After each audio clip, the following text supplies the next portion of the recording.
Across the silent fields of the ancient world, the soil once held the promise of endless harvests, of grain that filled storehouses and sustained the rise of cities, temples, and kingdoms. In the Fertile Crescent, where the Tigris and Euphrates carved their paths, in the limestone plains of the Maya lowlands, and along the windswept coasts of distant islands, agriculture was not merely a means of survival, it was the foundation upon which entire civilizations rested. Farmers rose with the first light, their hands working the same earth their ancestors had tilled, believing the land would always answer their labor. Yet beneath the surface of this apparent abundance, forces were gathering that no one fully understood. The collapse did not begin with chaos, it began quietly, in the gradual thinning of yields, in the slow salting of once rich earth, in the shifting patterns of rain that arrived too late or not at all. What followed would reshape the destiny of peoples who had built their worlds upon the assumption that the soil was eternal. In the early centuries of settled life, daily existence unfolded according to the rhythms of planting and harvest. Villages and emerging cities depended on carefully managed irrigation canals that carried river water across arid plains, transforming dust into green expanses of barley, wheat, and millet. In the Maya lowlands, farmers cleared patches of forest to cultivate maize, beans, and squash in a delicate cycle of slash and burn that renewed the thin tropical soils. Families gathered at dusk around cooking fires, the scent of roasting grain mixing with the sound of distant temple drums. Children learned the signs of the seasons from elders who measured time by the height of the sun and the behavior of birds. Trade routes carried surplus food to distant markets, allowing specialists, priests, artisans, and rulers to flourish. The system appeared stable, even prosperous, as populations grew and monuments rose higher. Yet the very success of these agricultural systems planted the seeds of their eventual undoing, for no one could see that the earth itself was beginning to change under the weight of continuous demand. The first warning signs arrived without drama, almost as ordinary variations in the weather. In Mesopotamia, farmers noticed that certain fields required more water each season to produce the same quantity of grain. The soil, once dark and crumbly, took on a white crystalline sheen after the waters receded, a thin crust of salt left behind by evaporation. Yields that had once filled the granaries began to fall short, forcing communities to expand irrigation networks farther into marginal lands. In the Maya region, the rains that had arrived with predictable intensity started to falter. Dry seasons stretched longer, and the cenotes that supplied drinking water dropped to unfamiliar levels. Trees that once shaded the fields were cut in greater numbers to open more ground for cultivation, leaving the land exposed to the intense tropical sun. These changes were recorded in local memory as temporary misfortunes rather than omens. Rulers continued to demand tribute in grain, and priests continued to perform the rituals that were believed to guarantee the fertility of the earth. But no one understood what was coming next. As decades passed, the pressures intensified. Growing populations required more food, and the only response available to most societies was to farm more intensively. In the valleys of the Near East, irrigation water was applied with greater frequency, accelerating the process of salinization. Barley, more tolerant of salt than wheat, gradually replaced the preferred crop, yet even barley yields declined. In the Petén and Yucatan, Maya farmers shortened the fallow periods that allowed the soil to recover, returning to the same plots before nutrients could regenerate.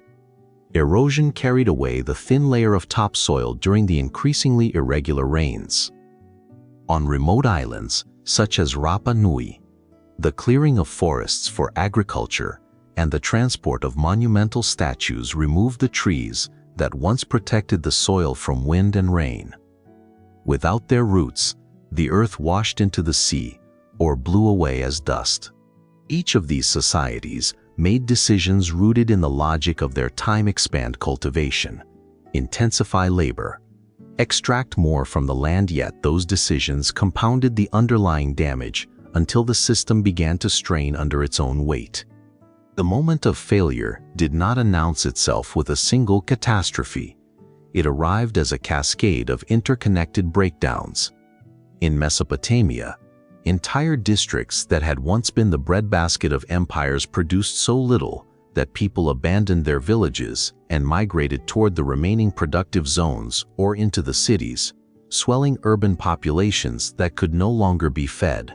Tax records from later periods reveal declining deliveries of grain to the temples and the palace, while letters between officials speak of empty storehouses and restless laborers. Among the Maya, the combination of prolonged drought and exhausted soils led to a sharp drop in agricultural surplus. Elite centers that had depended on tribute from surrounding farmlands found themselves without the resources to maintain their elaborate courts and construction projects. Competition for remaining fertile ground intensified, and the political authority that had once coordinated large-scale water management began to fracture. The collapse did not begin with chaos. It began with the quiet realization that the land could no longer sustain the number of people who lived upon it. Human consequences unfolded with painful clarity. Families who had farmed the same plots for generations watched their children grow thinner as harvests failed year after year. In the cities, grain prices rose beyond the reach of ordinary workers, and the streets that once bustled with market activity grew quieter. Social bonds that had held communities together under shared agricultural labor began to fray.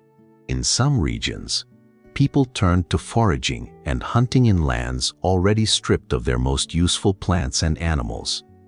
Others moved in large numbers toward remaining sources of water and fertile soil, creating pressure on areas that were themselves near the edge of capacity.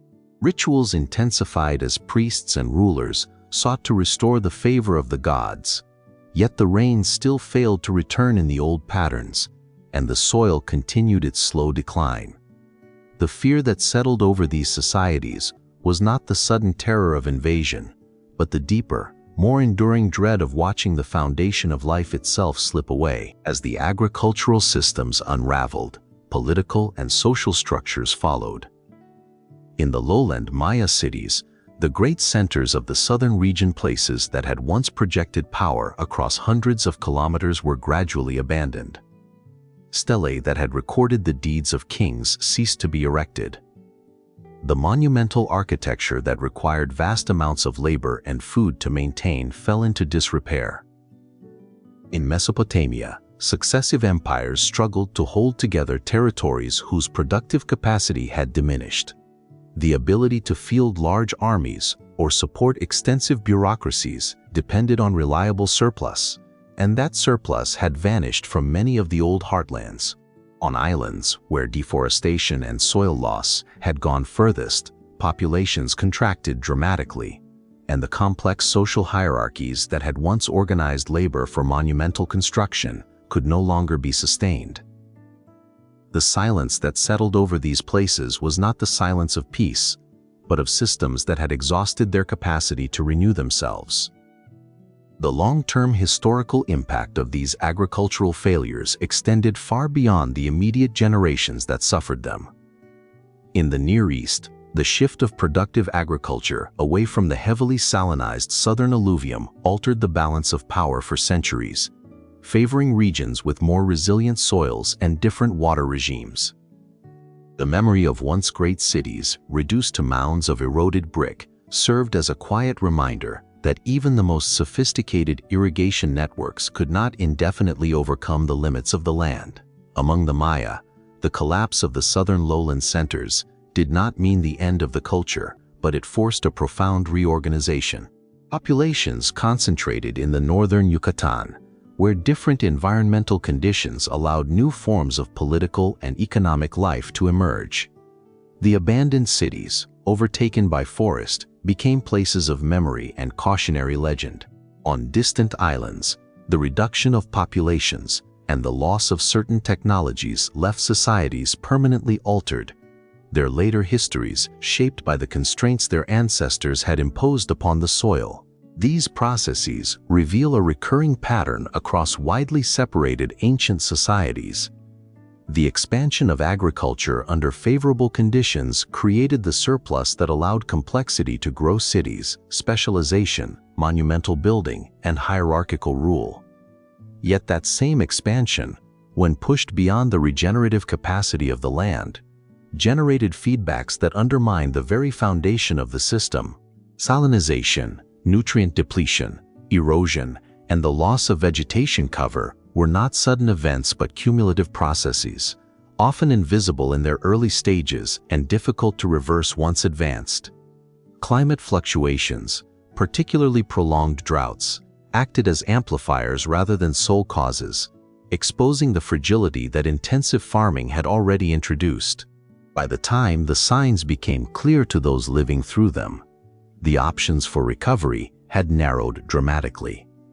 The societies that endured longest were often those that retained flexibility in their agricultural practices or that occupied environments with greater natural resilience. The physical traces of these failures remain visible in the archaeological record.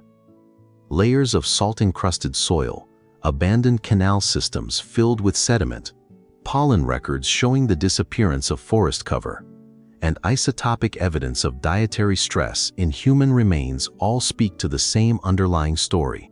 In the ruins of once prosperous agricultural landscapes, one finds not only the material remnants of collapse, but also the evidence of human adaptation under extreme pressure shifts in crop choice, changes in settlement patterns, and the eventual reorganization of social life around more modest means. These landscapes, now often quiet and sparsely populated, carry the memory of a time when the earth itself withdrew its support from the civilizations that had depended upon it most completely. The lesson is not one of sudden catastrophe, but of the slow accumulation of decisions made under the assumption that the land would always recover. In the end, the story of agricultural failure in ancient societies is a story of limits encountered and, in many cases, crossed. The fields that once fed the rise of complex societies became the stage upon which those societies confronted the consequences of their own success. The silence that followed the abandonment of cities and the contraction of populations was not empty. It was filled with the knowledge, hard-won and often too late, that the relationship between human ambition and the capacity of the soil is never permanently settled. Across the ancient world, the earth recorded the decisions of those who worked it, and in time it answered in the only language it possessed through declining yields, through the slow return of wilderness, and through the quiet dissolution of the systems that had once seemed unbreakable.